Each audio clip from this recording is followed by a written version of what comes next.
जय हिंद दोस्तों। आइए समझते हैं अनुच्छेद 19 अब भाग 2 का स्वतंत्रता का अधिकार। इसके पहले हमने समता का अधिकार पढ़ा था अनुच्छेद 18 तक। अब इसके बाद पार्ट 1 में जो हुआ था, अब इसके बाद अनुच्छेद 19 तक अनुच्छेद 19 से चालू कर रहे हैं। देखिए अनुच्छेद 19 क्या है। मूल जब संविधान था तब हमारे अनुच्छेद में 7 स्वतंत्रता का अधिकार 7 प्रकार के थे।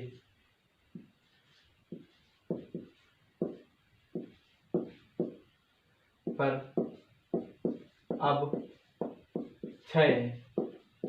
इसमें हटा कौन सा है? इसमें से एक 19F संपत्ति का अधिकार 1978 में 44वां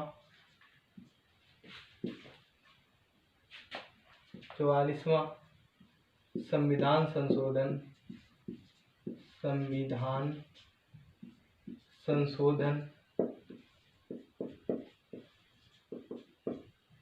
44वें संविधान संशोधन में संपत्ति का अधिकार हटा दिया गया है। आप समझते हैं एक एक करके। बोलने की स्वतंत्रता 19A में कहा गया है। शांत बोलने की स्वतंत्रता, इसी में मीडिया की भी स्वतंत्रता आती है।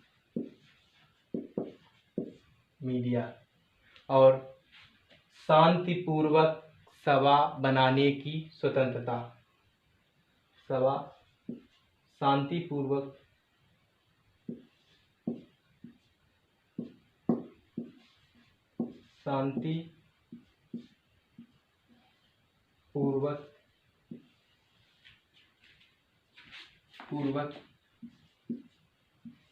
सभा बनाने की स्वतंत्रता। संघ बनाने की स्वतंत्रता। अब कोई व्यक्ति सभा बनाएगा तो संघ भी बनाने की स्वतंत्रता है। संघ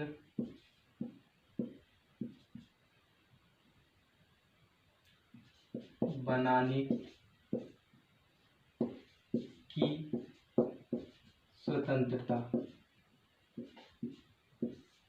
और देश के किसी भी स्थान पर आवागमन की स्वतंत्रता। देश के किसी भी स्थान पर आवागमन की स्वतंत्रता। आवागमन की स्वतंत्रता यानी कि आप देश के किसी भी कोने में जा आ सकते हैं। और 19D में क्या है? 19E में क्या है? निवास करने और बसने की स्वतंत्रता। आप देश के किसी भी कोने में निवास कर सकते हैं और बस सकते हैं। देश के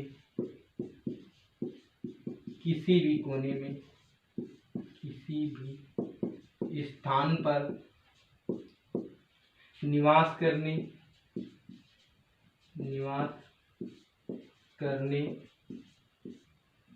और बसने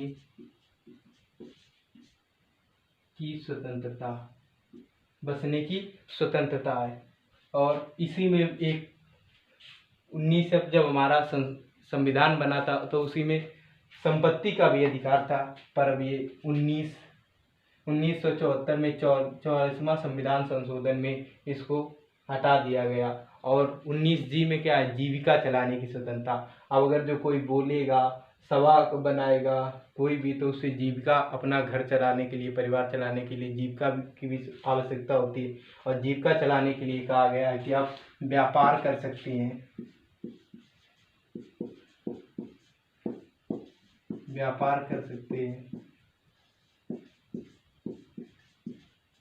कृषि कर सकते हैं,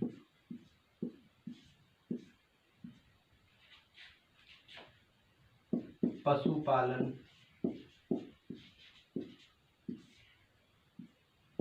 मुर्गी पालन,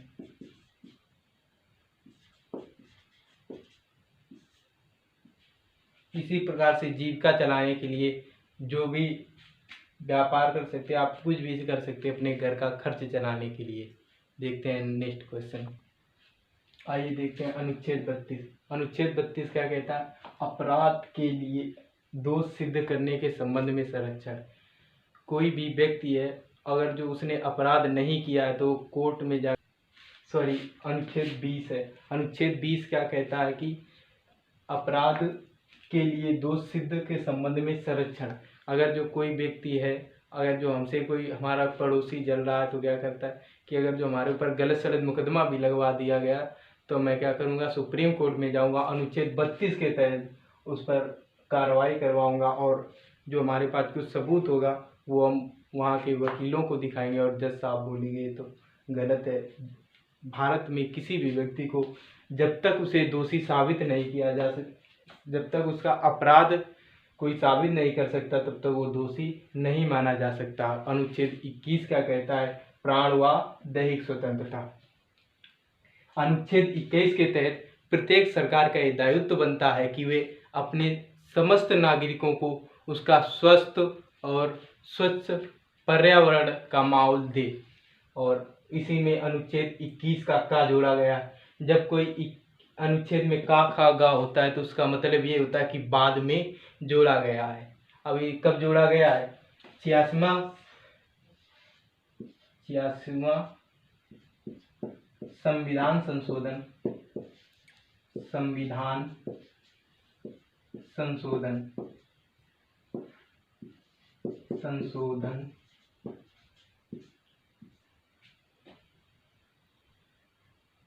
2002। 86वां संविधान संशोधन 2002 क्या कहता है कि राज्य प्रत्येक बच्चे को 6 से 14 वर्ष तक अनिवार्य शिक्षा प्रदान करे। तो ये उसका मूल अधिकार हो गया। और ये कोई भी अगर जो डॉक्टर है वो अगर जो सरकारी अस्पताल में तुम्हारी इलाज सही से नहीं करता है, आप जाते हो अस्पताल बंद है, तो आप उसकी कार्रवाई कर सकते हैं अनुच्छेद 21 के तहत, क्योंकि सरकार ने कहा प्राण व दैहिक स्वतंत्रता। अगर जो तुम्हारी इलाज नहीं कर सकता तो तुम्हारा मृत्यु भी हो सकता है। इसीलिए तो सरकार की जिम्मेदारी बनती है कि सभी सरकारी अस्पतालों में सभी अपने देश के नागरिकों को उसको स्वस्थ पर्यावरण एवं स्वास्थ्य का माहौल दे। आइए देखते हैं अनुच्छेद 22। अनुच्छेद 22 का कहता है कुछ दशाओं में गिरफ्तारी और निरोध में संरक्षण। क्या होता है, कभी कभी पुलिस किसी को रिमांड पर ले लेती है और बिना बताए ऐसे ही लेकर के चली जाती है। ये कब लेकर जा सकती है? जब आप कोई संगीन अपराध किए हैं। जब तक आप संगीन अपराध नहीं किए हैं, ऐसा नहीं हो सकता कि आपने किसी का मर्डर किया और पुलिस आपको बताए कि आपको हम इस कारण ले चल सकते हैं। लेकिन कुछ दशाओं में गिरफ्तारी और निरोध में संरक्षण है। उसमें क्या होगा, पुलिस को कारण बताना होगा, मैं किस लिए आपको लिए चल रहा हूँ, ठीक है। और 24 घंटे के अंदर आपको दंडाधिकारी के सामने पेश करेगा और आपको वकील से सलाह लेने का अधिकार मिलेगा। यह अनुच्छेद 22 कहता है। और अनुच्छेद 22 कहता है कि आपको वकील से आप सलाह ले सकते हैं। आपको अगर जो 24 घंटे के अंदर नहीं भेज रहा है, देखते हैं क्या कभी कोई पुलिस भी किसी से अगर जो कोई घूसखोरी कर लिया, पुलिस रिमांड पर ले लिया, तो उसने क्या करते हैं 2-2 3-3 दिन बनाए रखते हैं और किसी जज के सामने भी नहीं पेश करते। तो ऐसे में हमें क्या करना चाहिए, अपने किसी भी करीबी रिश्तेदार या परिवार वालों को कहना चाहिए कि आप जाइए अनुच्छेद 22 के तहत सुप्रीम कोर्ट में जाइए, अनुच्छेद 32 के तहत वहाँ के पुलिस पर कार्रवाई कीजिए कि जो यहाँ पर आपने हमारा एक व्यक्ति को पकड़ रखा है, किस लिए पकड़ रखा है और इसको अभी तक दंडाधिकारी के मतलब जज के सामने क्यों नहीं पेश किया है।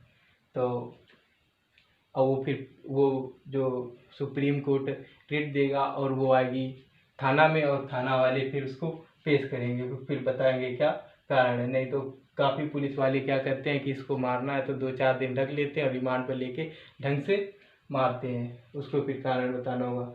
लेकिन आप अगर जो संगीन अपराध किए हैं तो आपको कारण नहीं पूछेगा, आपको सिर्फ ऐसे ले जा करके बंद कर देगा और मारेगा भी, फिर आपको 24 घंटे में जज के सामने पेश कर देगा। आइए समझते हैं निवारक निरोधक।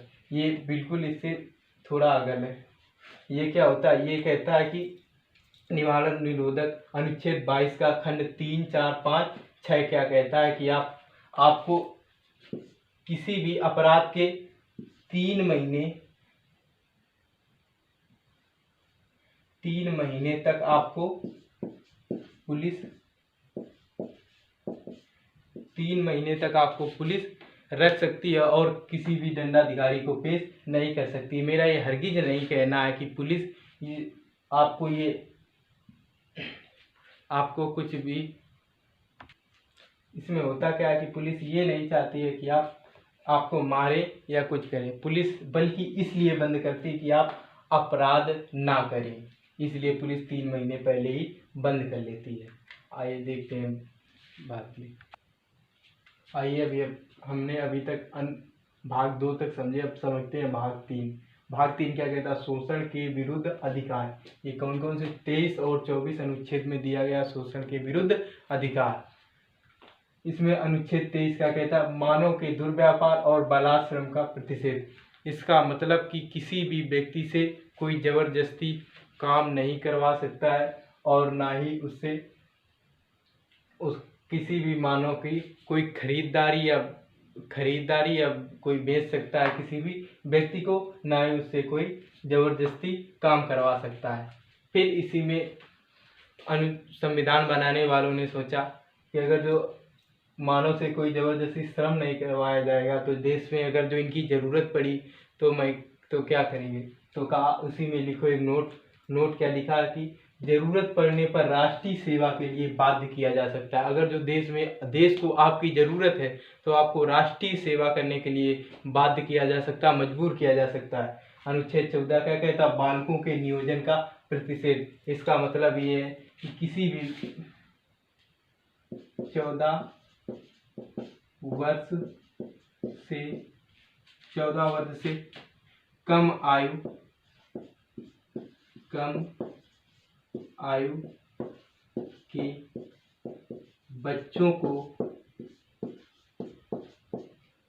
को किसी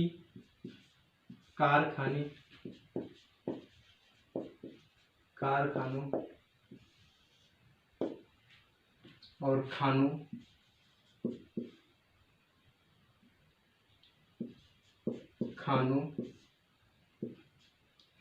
और जोखिम भरे काम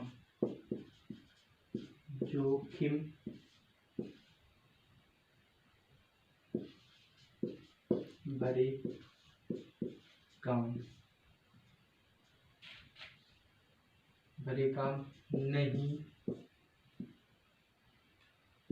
करवाए जाएंगे।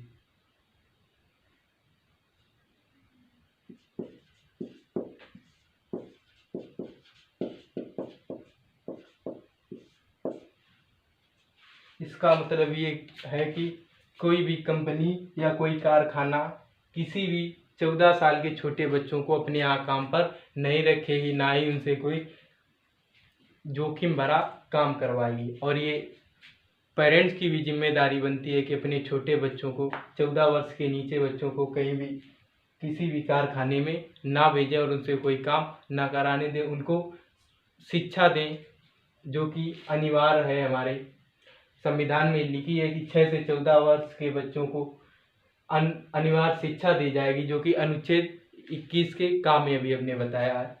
और देखते हैं फिर नया। देखिए अनुच्छेद, अभी तक हमने भाग 3 तक पढ़ा, अब भाग 4 को पढ़ते हैं। भाग 4 में क्या है, धार्मिक स्वतंत्रता का अधिकार। ये कहाँ से कहाँ तक है, अनुच्छेद 25 से 28 तक धार्मिक स्वतंत्रता का अधिकार दिया गया है। देखते हैं अनुच्छेद 25 क्या कहता है, कोई भी व्यक्ति किसी भी धर्म को मान सकता है। ऐसा नहीं है कि कोई व्यक्ति अगर जो मुस्लिम धर्म में पैदा हो तो हिंदू नहीं मान सकता है, बौद्ध धर्म नहीं मान सकता। इवन काफ़ी लोग हुए, बड़े बड़े महान लोग, जो कि बौद्ध धर्म काफ़ी लोग मानते हैं, बाद में मरने के टाइम काफ़ी लोगों ने माना। तो कहा जा सकता है कोई भी व्यक्ति हो, किसी भी धर्म में पैदा हुआ हो, तो किसी भी धर्म को मान सकता है। तो वही इसमें अनुच्छेद 25 में स्वतंत्रता दी गई है, कोई भी व्यक्ति किसी भी धर्म को मान सकता है और उसका प्रचार प्रसार कर सकता है। और उसको, और फिर अनुच्छेद 26 समझते हैं। अनुच्छेद 26 क्या कहता? धार्मिक कार्यों के प्रबंध की स्वतंत्रता। कोई भी व्यक्ति है, चाहे कोई भी हो, अगर जो अपना धार्मिक कार्यक्रम करता है तो उसको ये स्वतंत्रता कॉन्स्टिट्यूशन आर्टिकल 26 देता है कि आप धार्मिक कोई भी कार्य कर सकते हैं, कोई भी धार्मिक प्रबंध कर सकते हैं। आप इसको किसी ड्रामा के माध्यम से दिखा सकते हैं। और फिर देखते हैं आगे। आइए देखते हैं अनुच्छेद 27। अनुच्छेद 27 क्या कहता है कि राज्य किसी भी ऐसे व्यक्ति को कर देने के लिए बाध्य नहीं कर सकता है जिसकी एक विशेष धार्मिक संप्रदाय की उन्नति या पोषण के लिए विशेष रूप से निश्चित जिसकी आय कर दी गई हो, इसी ऐसे व्यक्ति से राज्य कर नहीं ले सकता है। अब यहाँ पर राज्य कोई स्टेट नहीं होता है, राज्य यहाँ पर स्टेट नहीं है।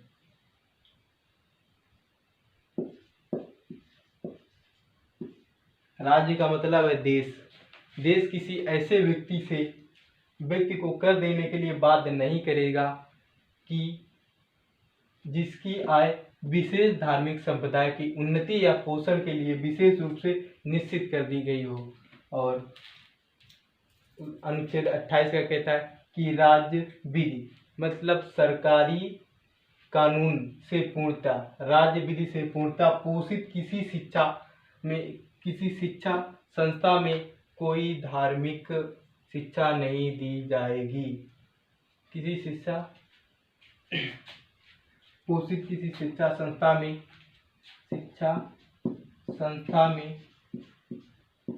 में कोई धार्मिक शिक्षा नहीं दी जाएगी। यानी कि सरकारी स्कूल में, किसी भी सरकारी स्कूल में ना गीता पढ़ाया जाएगा, ना कुरान पढ़ाया जाएगा। वहाँ जाइए सिर्फ कॉमन सब्जेक्ट पढ़ाए जाएंगे जो वहाँ पर होते हैं। तो यही अनुच्छेद मतलब सरकारी स्कूलों में या राज्य विधि से पूर्णता पोषित शिक्षा मतलब सरकारी स्कूलों में कोई धार्मिक शिक्षा नहीं दी जाएगी, बल्कि उसको जो उसके सब्जेक्ट है उसकी शिक्षा दी जाएगी। जय हिंद दोस्तों। आशा करते हैं कि वीडियो अच्छा लगा होगा, समझ में आया होगा जो पढ़ाया। मिलते हैं नेक्स्ट वीडियो में। जय हिंद।